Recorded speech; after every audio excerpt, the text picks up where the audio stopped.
We all know that hydration is important for our general health, but as a singer, how much water do you actually need to drink, and could you be dehydrated?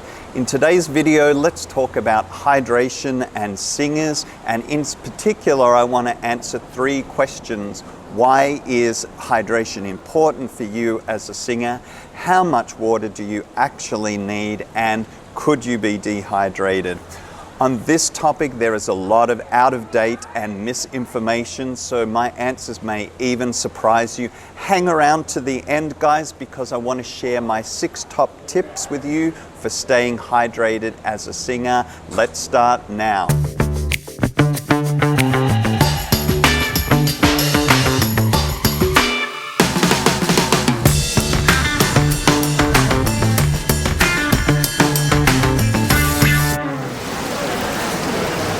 Hello there and welcome to Total Voice TV. My name is Darren Wicks. I'm founder of Total Voice Studio. I'm a contemporary voice coach and choir director from Melbourne, Australia. If you like learning about singing and getting free singing tips, go ahead and click on that subscribe button so I can keep you informed every time I upload some new tips. And now onto today's content. So why is hydration important for us as singers? Everyone who learns an instrument must also learn how to take care of that instrument, and this is no different for us as singers. Taking care of our voice falls under the banner of vocal health or practicing good vocal hygiene. Water is the single most important substance that you consume. You could survive for a month or so without food, but would die within a matter of days without water. Water is at the heart of your body's processes and is the basic building block of all your body's cells. You've probably heard that the human body is comprised mostly of water, and in fact, water accounts for 60% of the body mass in males and 55% of the body mass in females. Water has an important role for our general health. It carries oxygen and nutrients around your body's cells. It regulates your body's temperature, lubricates your joints, helps you swallow and digest food, insulates your brain and organs, acting like a shock absorber, and it flushes out wastes and toxins from your body via your urine. Water plays a role in every chemical reaction happening in your body. As well as contributing to your general health, water has an important role for us as singers. The act of singing involves repeated collisions of your vocal folds, and those collisions produce friction and heat. Just as your car uses oil to lubricate its moving parts, so too your body uses the water you drink to produce a thin, watery mucus that coats the vocal folds and protects them against friction. So water is important as a protective element, but not the actual water you're drinking, but rather what your body does with the water once you consume it. So, are you dehydrated?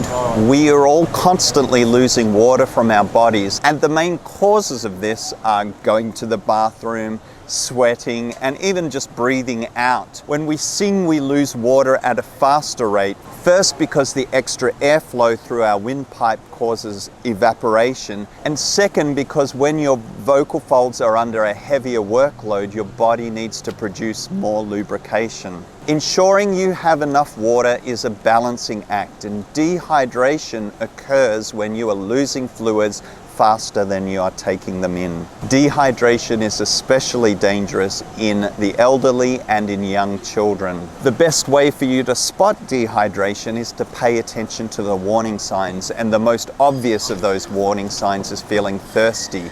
But other warning signs can include flushed skin, increased body temperature, headaches, a rapid breathing or heart rate, feeling weak, lightheaded or dizzy, difficulty concentrating, dry mouth, lips and eyes, and even dark yellow urine. For us as singers, if we become dehydrated, the thin mucus that coats our vocal folds can start to thicken up, and it will feel like phlegm or gunk in your throat, and it can lead to an even bigger problem, which is feeling like you need to clear your throat repeatedly.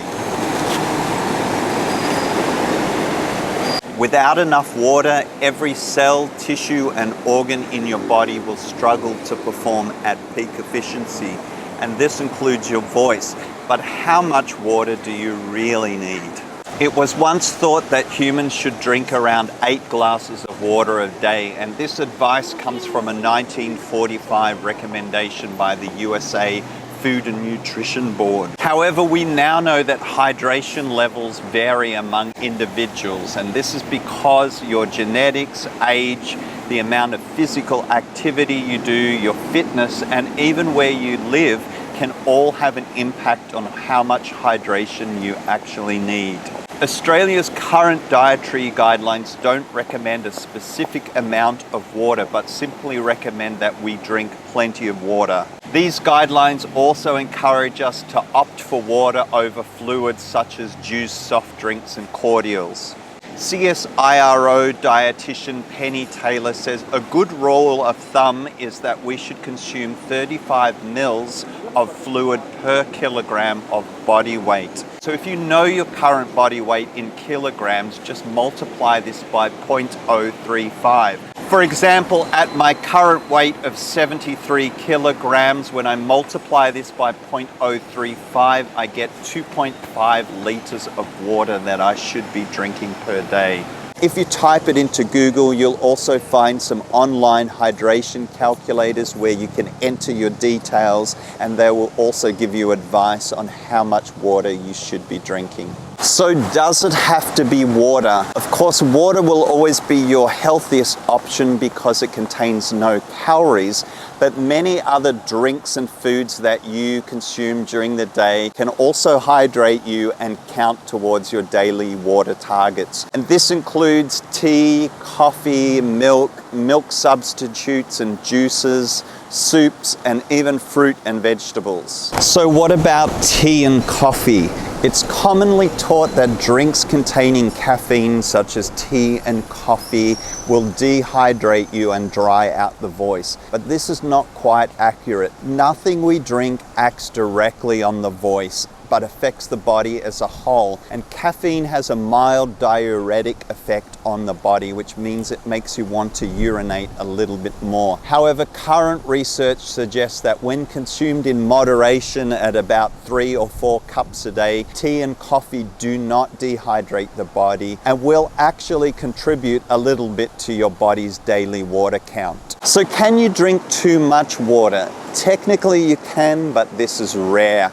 Drinking too much water can lead to a condition known as hypernatremia or water intoxication, where the salt levels in your blood become too diluted and your kidneys are no longer able to process the water. This condition can cause the body's organs literally to shut down and for the patient to go into a coma.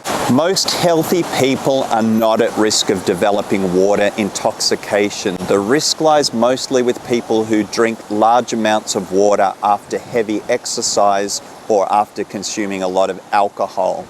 Your brain has a thirst control system that stops you feeling thirsty long before the water that you're drinking has hit your bloodstream. Usually if we're taking in too much water, it will start to feel like hard work. So drinking until you feel bloated is a bad idea. Drink slowly and drink until you are no longer thirsty. Gulping in large amounts of water in one go or just before you're about to sing is always a bad idea.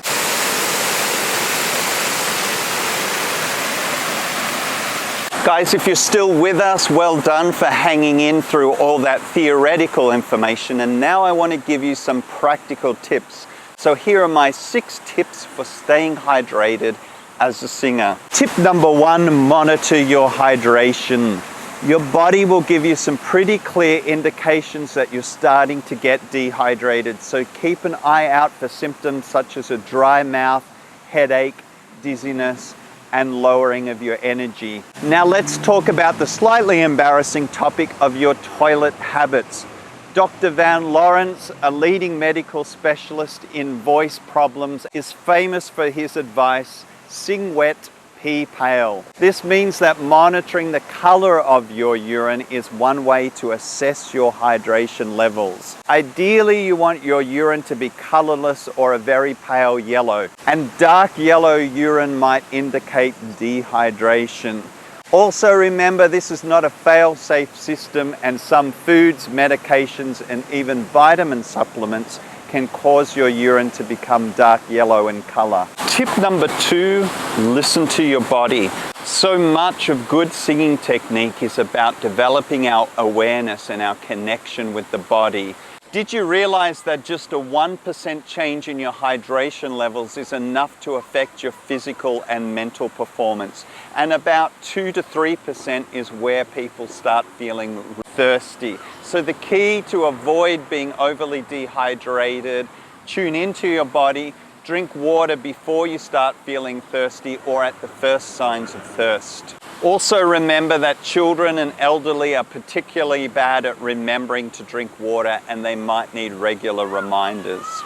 Tip number 3, water rituals. If you have trouble remembering to drink water, try adopting a few simple water drinking rituals. For example, start and end your day with a glass of water. Drink water after every trip to the bathroom and after every meal. Drink water before and after exercising, and before and after singing. Tip number 4, keep water in your view. Whether it's a glass of water on your desk, a jug of water on the kitchen table, a glass beside your bed, or an attractive water bottle that you like to take around with you. If water is in your sight, you're more likely to be motivated to keep drinking it. These days there are so many good looking water bottles. Treating yourself to a nice water bottle might also help to motivate you and keep water in your sight. Tip number 5 is to get some hydration through your food. So thinking about any of those natural foods that are juicy and delicious, and they're probably also high in water content. For example, watermelon, rock melon, citrus fruits, stone fruits, cherry tomatoes and cucumbers. Even coconut water is very high in electrolytes and can be quite hydrating. Tip number 6, get that plumbing correct. That means remember that nothing is a direct hit. There are many products on the market today, such as lozenges, herbal teas, sprays, and throat gargles that are marketed as soothing or hydrating for the voice. We have to remember that nothing that you take into your mouth can touch the vocal folds, but works on your body as a whole system. Since your larynx and vocal folds are found inside the windpipe and not in your food pipe, nothing you take into your mouth can soothe the vocal folds by direct contact. Thank you so much for watching today's video. If you like the information and appreciate the tips, please do me a favor and click on that thumbs up like button. Also, don't forget to subscribe to this channel if you haven't already, so I can let you know each and every time I upload a new video full of singing tips. Until next time, be well, keep singing, and remember, you were born to sing. Bye.